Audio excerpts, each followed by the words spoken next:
जय माता दी मित्रों, आपका स्वागत है आपकी अपने YouTube चैनल व्रत कथा प्रभास में। मित्रों, आज के इस वीडियो में आप नवरात्रि के चौथे दिन माँ दुर्गा की चौथी महाशक्ति माँ कुष्मांडा की पूजन विधि, मंत्र एवं भोग को जानेंगे। साथ ही ये जानेंगे कि नवरात्र में किन कन्याओं का पूजन करना चाहिए, किन कन्याओं का पूजन करने से किस फल की प्राप्ति होती है। तो मित्रों, वीडियो को पूरा देखिए क्योंकि ये वीडियो आपके लिए बहुत ही उपयोगी होने वाला है। तो एक बार प्रेम से माँ कुष्मांडा के चरणों को प्रणाम करते हुए एवं उनके परम पावन स्वरूप का ध्यान करते हुए हम माँ कुष्मांडा की ये कथा को शुरू करते हैं।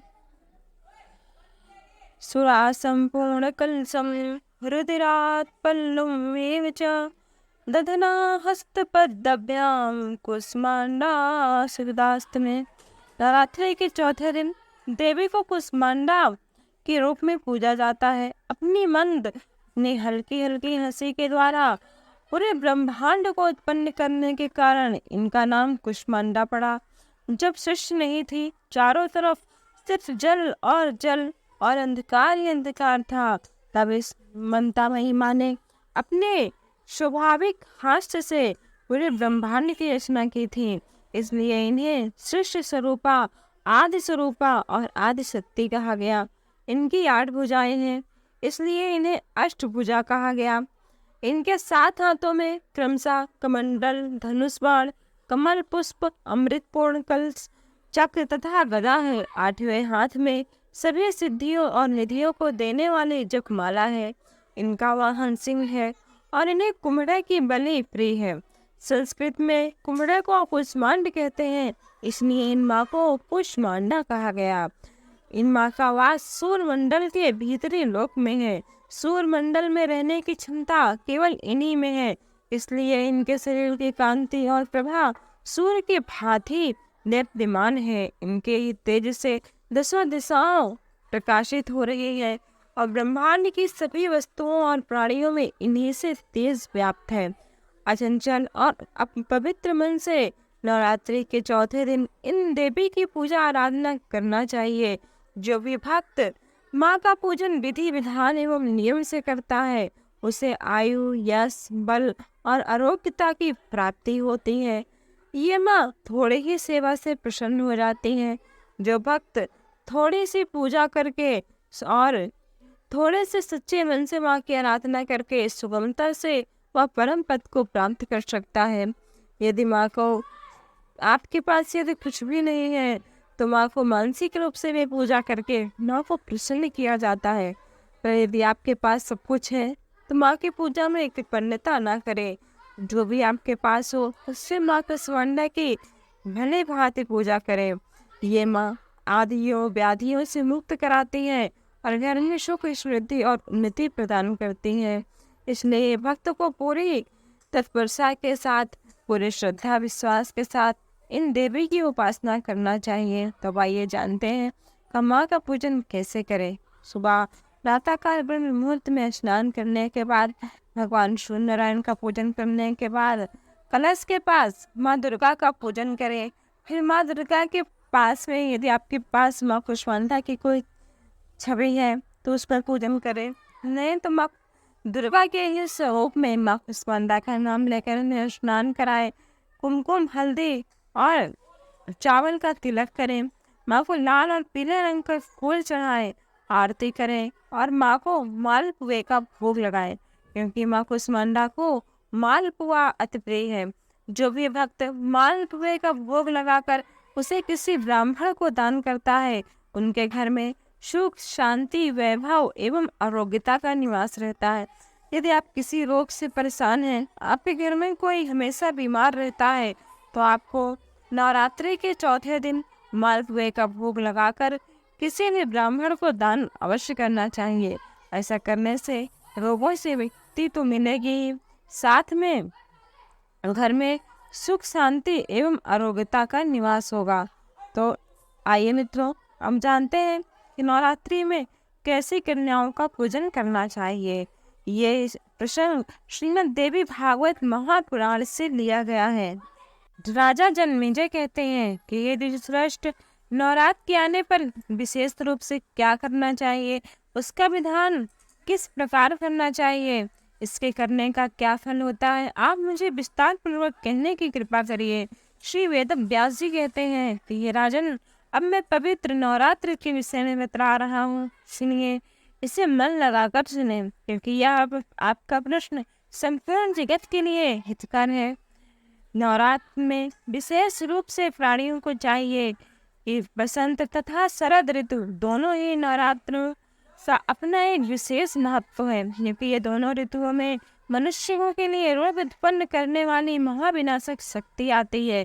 उनसे दूर करने के लिए बुद्धिमान मनुष्य हमेशा माँ चंडिका का पूजन करते हैं। अमावस्या आने पर व्रत की सभी शुभ सामग्रियां एकत्रित कर लें और एक दिन उद्भुक्त होकर भविष्य ग्रहण करें। इसे समतल तथा पवित्र स्थान में 16 हाथ लंबे चौड़े और स्तंभ तथा ध्वजाओं से सुसज्जित मंडप का निर्माण करना चाहिए। उसको सफेद मिट्टी और गोबर से लिपवा दें। तत्पश्चात उसके बीचों बीच सुंदर वेदी बनाएं। उस वेदी में 4 हाथ लंबी चौड़ी और हाथ भर ऊंची एक पेटी का निर्माण करें और उनमें विविध रंग के तोरण लटकाएं। ऊपर से चांदनी लगा दें और रात्रि के समय देवी के तत्व को जानने वाले सदाचारी, संयमी और वेद वेदांग के पारंगत विद्वान ब्राह्मणों को आमंत्रित करके प्रतिपदा के दिन प्रातः काल नदी, तालाब, बांगनी, कुआं अथवा घर पर ही विधिवत स्नान करें। प्रातः काल के समय नित्य कर्म करके ब्राह्मणों का वरण कर उन्हें मधुपर्क तथा आर्द्र पद आदि अर्पण करें। अपनी शक्ति के अनुसार उन्हें वस्त्र आदि प्रदान करें। धन रहते हुए इस काम में कृपणता न करें। यदि आपके पास नहीं है तो कोई बात नहीं। देवी का पाठ करने के लिए यदि आप समर्थ हैं तो 9, 5, 3 अथवा एक ब्राह्मण को ही बुलाएं और देवी भागवत का पारायण करके किसी संत ब्राह्मण का वर्ण करें और वैदिक मंत्रों से स्वस्ति वाचन कराएं। वेदी पर रेशमी वस्त्र से आच्छादित सिंहासन स्थापित करें। इसके ऊपर 4 भुजाओं तथा उनमें आयुधों से युक्त देवी की प्रतिमा स्थापित करें। यदि आपके पास माता की प्रतिमा नहीं है तो उसमें माँ के प्रतिमा के अभाव में नवान मंत्र युक्त यंत्र को पीठ पर स्थापित करें और पीठ पूजा के लिए पास में कलश भी स्थापित करें। यह कलश 5 पल्लों युक्त वैदिक मंत्रों से भली भांति सुशोभित उत्तम तीर्थ के जल से पूर्ण अथवा सुवर्ण और पंचमय रत्न से युक्त होना चाहिए। पास में पूजा के सभी सामग्रियां रखकर उत्सव के निमित्त गीत तथा ध्वनियां भी करनी चाहिए। हस्त नक्षत्र युक्त नंदा यानी प्रतिपदा तिथि में पूजन श्रेष्ठ माना जाता है। हे राजन, पहले दिन विधिवत किया हुआ पूजन मनुष्यों का मनोरथ पूर्ण करने वाला होता है। और पूजन करते वक्त आप माँ से कहें कि हे माँ, मैं आपका सर्वश्रेष्ठ नवरात्र व्रत करूँगा, आप मेरी संपूर्ण सहायता करें। इस व्रत के लिए यथाशक्ति नियम रखें, अर्थात जितनी आप में शक्ति हो उस प्रकार के नियम धारण करें। चंदन, अगर, कपूर तथा मंदार, करंज, अशोक, चंपा, कनैल, मालती, रामभी जो भी आपसे हो सके सुंदर बेलपत्र और धूप दीप से भगवती जगदम्बा का पूजन करना चाहिए और माँ को अर्घ्य भी प्रदान करें। हे राजन, नारियल, बिजौरा, नींबू, दाड़िम, केला, नारंगी, कटहल तथा बिल्व फल आदि अनेक प्रकार के सुंदर फल के साथ भक्तिपूर्वक अन्न का नैवेद्य एवं पवित्र बलि अर्पण करें। मित्रों, यहाँ बलि का मतलब नारियल यानी श्रीफल का अर्पण है। श्रीफल भी एक प्रकार की बलि होती है। कुम्हड़ा, जिसे कुम्हड़ा को बहुत जगह कद्दू कहा जाता है, उसकी बलि भी दिया जाता है माँ को। तो यहाँ पे इस प्रकार की बलि का वर्णन है। होम के लिए त्रिकोण कुंड बनाना चाहिए अथवा त्रिकोण के मान के अनुरूप उत्तम वेदी बनानी चाहिए। विविध प्रकार के सुंदर द्रव्यों से प्रतिदिन भगवती का पूजन करना चाहिए। सुबह, शाम और दोपहर तीनों समय माँ का पूजन करना चाहिए। गायन, वादन तथा नृत्य के द्वारा महान उत्सव मनाना चाहिए। व्रती को चाहिए कि वह भूमि पर नियमित रूप से सोएं। वस्त्र, आभूषण तथा अमृत के सदृश दिव्य भोजन आदि से कुमारी कन्याओं का पूजन करें।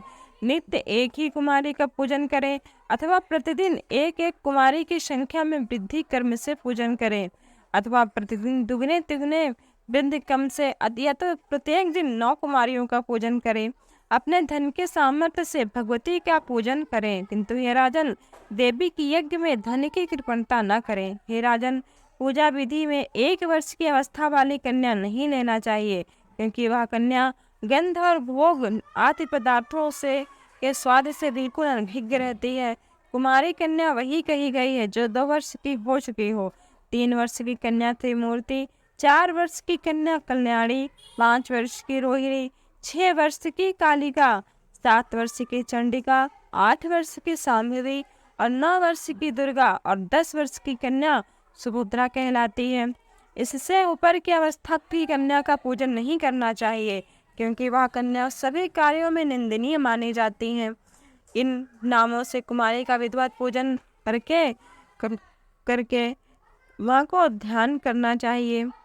अब इन कन्याओं का पूजन से प्राप्त होने वाले फल को कहूँगा, उसे तुम सुनो। कुमारी नाम की कन्या पूजित होकर दुख तथा दरिद्रता का नाश करती है। वह शत्रुओं को क्षय और धन, आयु तथा बल की वृद्धि करती है। त्रिमूर्ति नाम की कन्या का पूजन करने से धर्म, अर्थ, काम की पूर्ति होती है, धन का आगमन होता है और पुत्र पौत्र आदि की वृद्धि होती है।